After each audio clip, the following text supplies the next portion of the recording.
My mother smiled and said, "Some grandkids make you proud every single day." She looked straight at my sister's kids. My 8-year-old son lowered his gaze and whispered, "Am I one of them?" I held my son's hand and said, "Some parents use my bank account, but now they won't be able to do that anymore." The forks froze. You ever have one of those moments where your whole body goes cold, but your face is still smiling because you're sitting at a family dinner table and can't afford to scream? That was me. Right then. Right there. We were at my parents' house Sunday evening, sitting around the same old oak table I grew up eating mashed potatoes on while my mom told me to sit up straighter and not chew like a truck driver. Roast chicken. String beans. My dad's favorite cornbread. Everything looked perfect. But behind the potatoes and politeness? Oh, the usual. Favoritism, fake smiles, and a barely concealed layer of judgment with every bite. My sister, Candace, the golden child obviously, was seated across from me with her husband and their 2 twins. Perfect posture, matching sweaters, napkins on their laps. And Jamie, my sweet, kind, weird little Jamie, was beside me, swinging his legs under the table and quietly peeling the crust off his bread like he always does when he's nervous. Then it came. My mom took a sip of her wine, smiled at the twins like she was looking at royalty, and dropped the sentence that detonated everything. "Some grandchildren make you proud every single day." That was it. No warning. No shame. Just said it like it was a casual compliment. Like Jamie wasn't sitting 5 feet away holding a juice box and trying to be good. She didn't look at him. Not even a glance. But Jamie looked at her. Then he looked at me. His eyes, wide, a little confused, a little hurt. And then he whispered, "Am I one of them?" I swear the whole world went silent in that moment. I could hear the sound of my own heart breaking. I wish I were being dramatic, but I'm not. That sentence from him, it broke me. I felt it in my spine. You ever want to crawl across a table and shake someone by their perfectly highlighted shoulders and say, "What is wrong with you?" Instead, I took a breath. I reached over, held Jamie's tiny hand in mine. His fingers were cold, and I looked directly at my parents. Not my sister. Not her twins. And I said, "Some parents use my bank account, but now they won't be able to do that anymore." The silence. It was beautiful. My dad actually choked on his water. My mom suddenly found the green beans extremely interesting. And Candace? Oh, she raised one of her perfect eyebrows like she was witnessing a low-budget soap opera. I didn't care. I didn't care if it made me the villain in their eyes. Because let me ask you something. What would you have done? Let your child sit there thinking he's not good enough for his own family? This wasn't about one comment. This was about years. Of watching Jamie get passed over, forgotten, overlooked like he didn't exist. He won his school's science fair last year. They said, "Oh, that's nice," and immediately asked if Candace's twins were still doing violin. Jamie learned how to swim this summer. My mom changed the topic to Candace's upcoming cruise. I'd had enough. And don't even get me started on the money. Oh yes, I'm the responsible daughter. The independent one. Which in their language means, the one we can guilt into paying things. I paid off their credit card debt once. I helped out with my sister's emergency down payment. Spoiler alert, the emergency was a Disney vacation. But I was never praised for that. No, that would mean acknowledging they needed me. They'd rather quietly take and loudly ignore. Well, not anymore.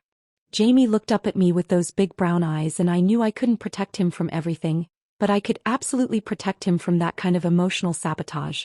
So I said it. And I meant it. Do you think I went too far? Or not far enough? Because what I didn't realize then was that this dinner, this moment, was about to change everything. What came next, it wasn't what I expected. And very soon, I'll tell you exactly how my mom reacted when I stopped playing the grateful daughter role. It gets worse before it gets better. But trust me, it does get better. Eventually. So yeah. After I said it, after I dropped that little sentence across the table like a grenade with a smile. Some parents use my bank account, but now they won't be able to do that anymore. There was this moment. This weird, uncomfortable stretch of silence. Like the whole room inhaled but forgot how to exhale. My dad coughed. Not just a little clear your throat cough. No. A full-on, shocked, about to choke on cornbread situation. His face turned red. His eyes watered. My mom calmly handed him his glass like none of this had anything to do with her. Like I hadn't just peeled the family's hypocrisy open like a rotten banana at the Sunday table. And Candace, oh my sister Candace, she smiled. I swear to you she smiled. That smug little grin she used to wear when she'd come home from college with big news. And I was the only one washing dishes in the background. Wow, she said, sipping her wine without even blinking. Someone's got issues. I wanted to laugh. I really did. But Jamie was sitting next to me holding onto my sleeve now. He didn't know what was happening but he felt it. Kids always do. They're emotional sponges. So I turned to him, whispered, "You're okay. You didn't do anything wrong." He nodded slowly. But he didn't smile. You ever see your kid shrink like that? Like he's trying to fold himself into nothing just to keep the peace? That's you. And then from across the table, my mom tilted her head ever so slightly and said, "Sweetheart, if something's bothering you, you can tell us. You don't have to explode like this." Explode? I didn't even raise my voice. But that's the thing with people like my mother. You say no for the first time in your life and suddenly you're unstable. You bring up the fact that you've been supporting 2 grown adults for the last 4 years and suddenly you're having a meltdown. I stayed calm. I didn't blink. "I'm not exploding," I said. "I'm just done pretending this is normal." My mom's fork froze halfway to her mouth. "What's not normal?" she asked quietly. Like she didn't already know. And you know what? For the first time I gave her the whole truth. It's not normal that Jamie gets ignored while the twins get standing ovations for existing. It's not normal that I've given you thousands of dollars and not once, have you ever said thank you. And it is definitely not normal that the moment I stop being useful, I become the problem. Dead. Silence. Even the twins stopped chewing. My dad set down his fork like he wanted to speak but he didn't. Of course not. He never does when it actually matters. And Candace? Oh, she was texting under the table. Probably drafting a message to her group chat. OMG, my sister is actually losing it at dinner, Arn face with tears of joy. So I looked at Jamie again. His eyes were big. Still confused, still a little scared. And I whispered, "You are amazing. You hear me? There is nothing wrong with you." And then so help me, my mother had the audacity to say, "Well, maybe if you didn't act so defensive all the time things would feel more balanced." I laughed. Like out loud. "Defensive?" I said. "You think this is about me being defensive?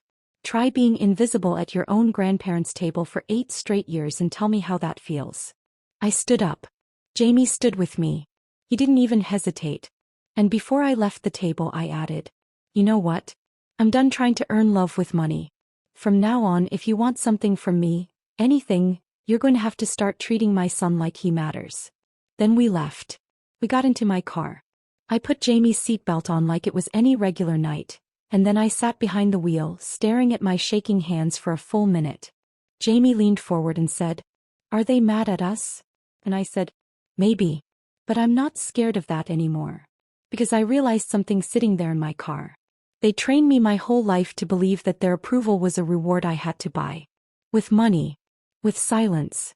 With swallowing my feelings. But Jamie? He's not going to grow up learning that same lesson. Not on my watch. You know what happened next? I pulled into my driveway, put Jamie to bed and sat at my kitchen table until midnight collecting every single receipt I had. Bank transfers. Venmo logs. Cash App screenshots. Everything. And I sent it all to the family group chat with one sentence.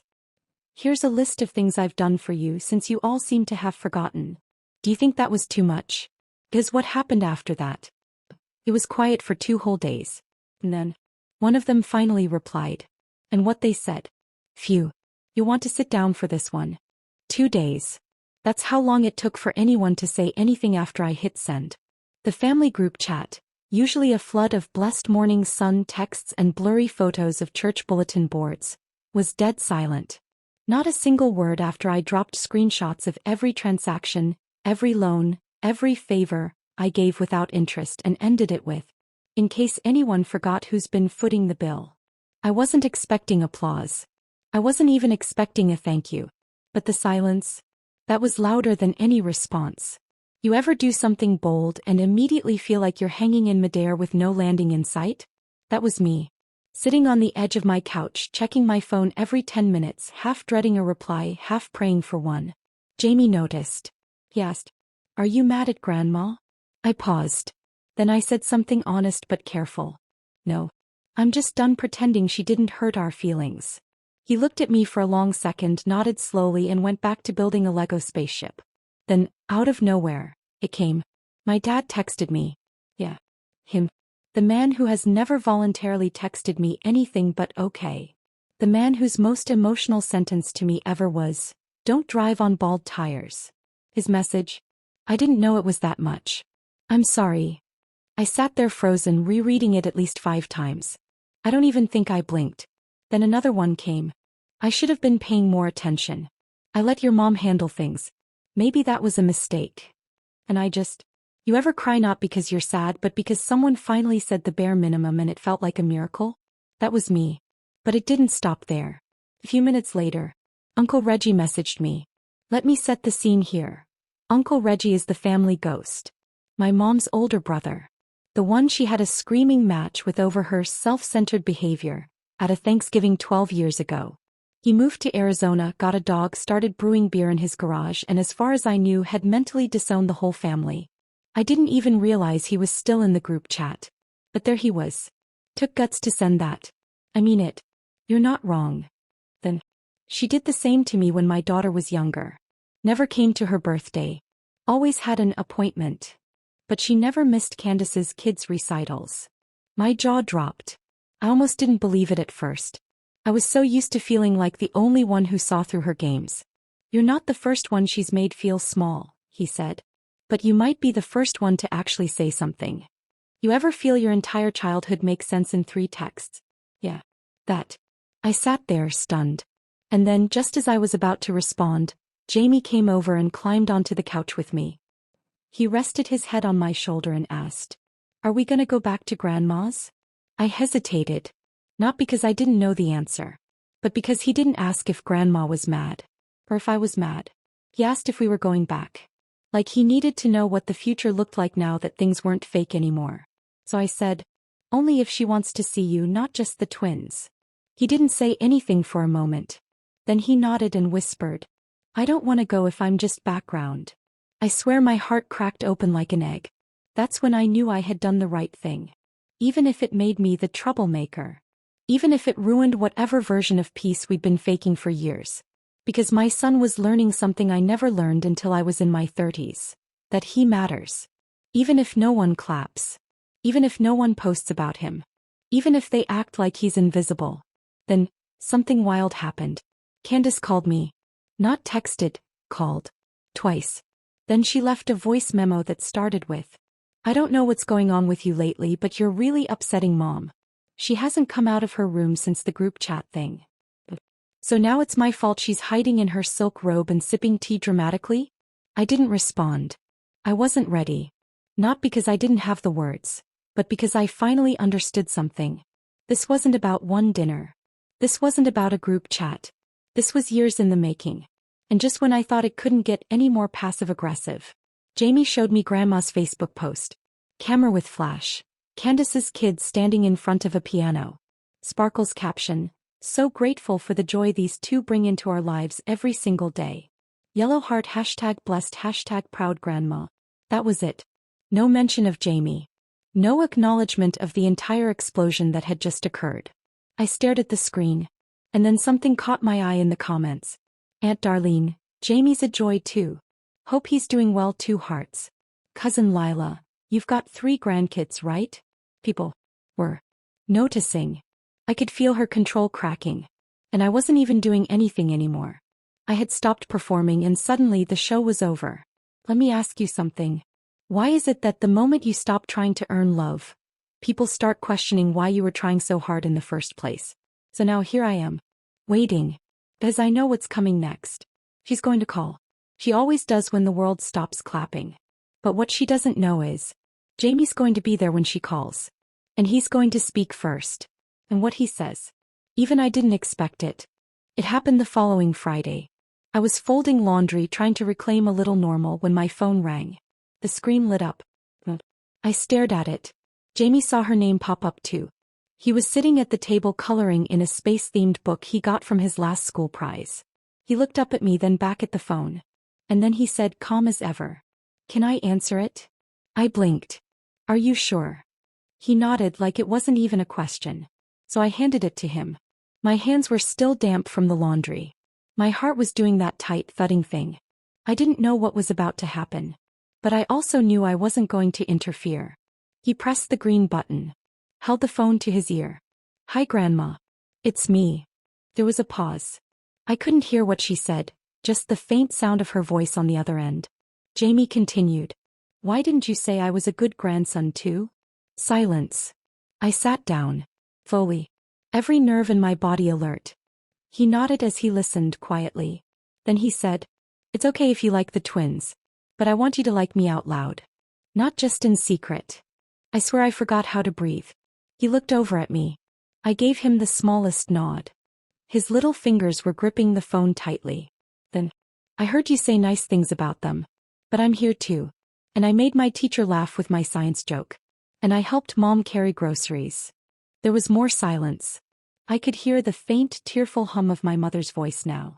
Words I couldn't quite make out. And then Jamie said very softly, You made Mom sad. He tried really hard. But you only clapped for other people. Another pause. A long one. He finished with, If you want to come to my school play, I'll save you a seat. But if you don't come, that's okay. I just won't wait for clapping anymore. And he handed the phone back to me.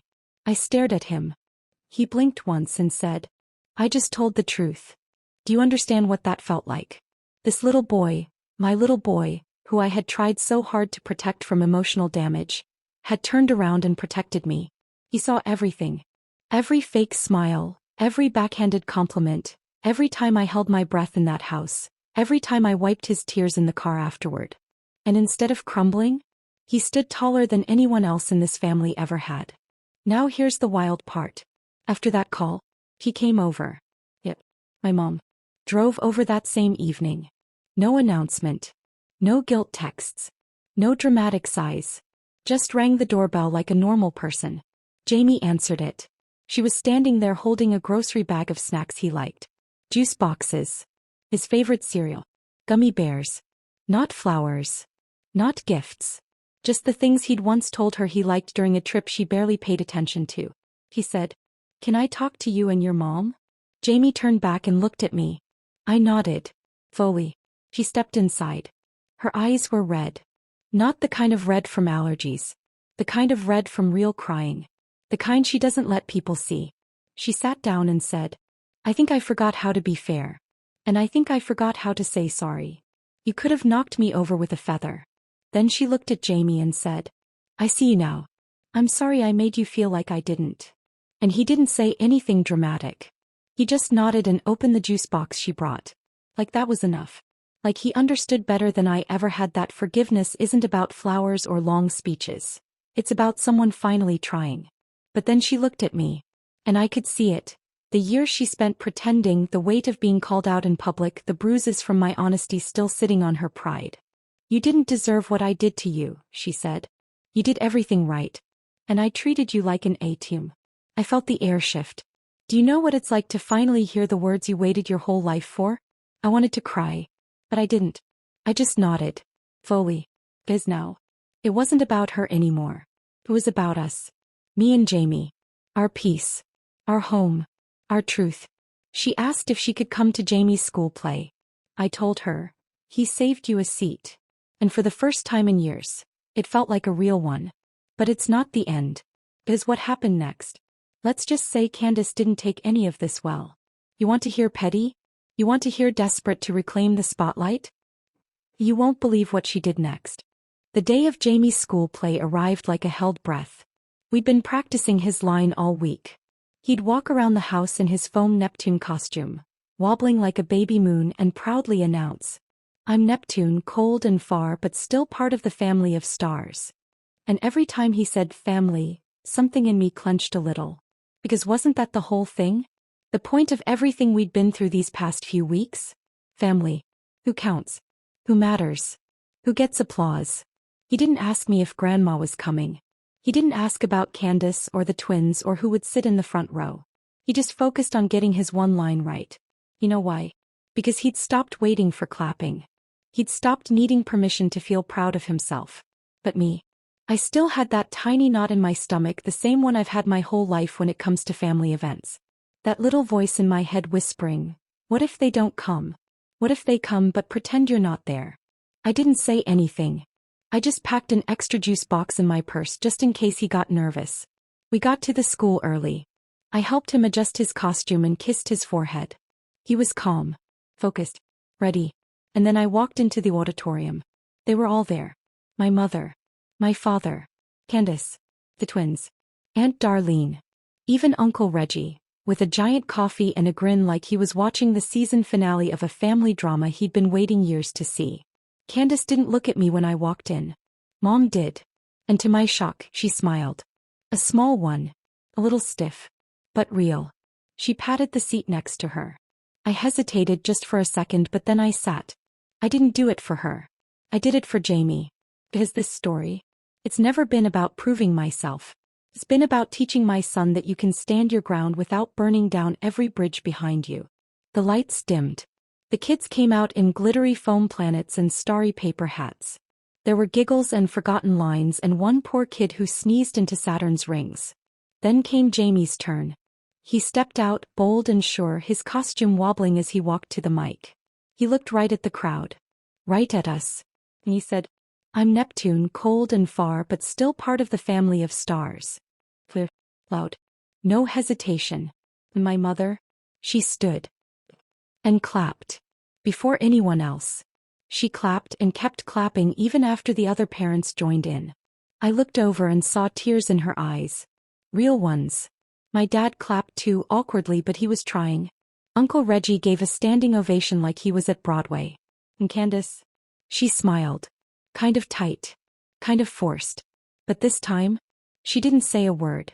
After the show, there was punch and sugar cookies in the school cafeteria. Jamie ran up to me, his cheeks pink with excitement, and asked, Did I do good? I pulled him into my arms. You did perfect. He beamed. Then my mom walked over. Holding a bag. A real, honest-to-God gift bag. She crouched down to Jamie's level and handed it to him. For you, she said. No reason. Just because I'm proud of you. He peeked inside. His favorite chocolate bars. A little sketch pad. A small note. You are my star too. I didn't cry in front of them. But later that night, after I put Jamie to bed, I sat in the dark in my kitchen and let it happen. Because that note, that was more than I ever got as a kid. And if it took me standing up and speaking out, cutting financial cords and burning through guilt trips like matches, then so be it. Because Jamie would never have to guess whether or not he was loved. Thanksgiving came. This time it was at my house. My house. No more plastic smiles at Mom's table. No more pretending Candace's dry turkey was a family tradition. No more performing. I cooked. My dad brought the sweet potatoes, still bland but now seasoned with actual effort. My mom brought rolls and her old cranberry dish and even asked Jamie to help her in the kitchen. Candace showed up late. No big entrance. No power plays. She helped serve. The twins played quietly. There were real conversations. Laughter that didn't feel rehearsed. Even a group photo that wasn't staged within an inch of its life. I stood there holding the camera looking at all of them. Jamie on my lap. Mom smiling, really smiling, with flour on her sweater. My dad nodding along to some story Uncle Reggie was telling. Candace sipping cider, quietly watching the room. And I realized, this is the family I always wanted. Not perfect. Not always fair. But finally, real. So tell me, have you ever had to fight to be seen in your own family? Have you ever stood up even when your voice shook and said, I deserve better than this? If you have, or if you're still trying to, drop a comment. Because you're not alone.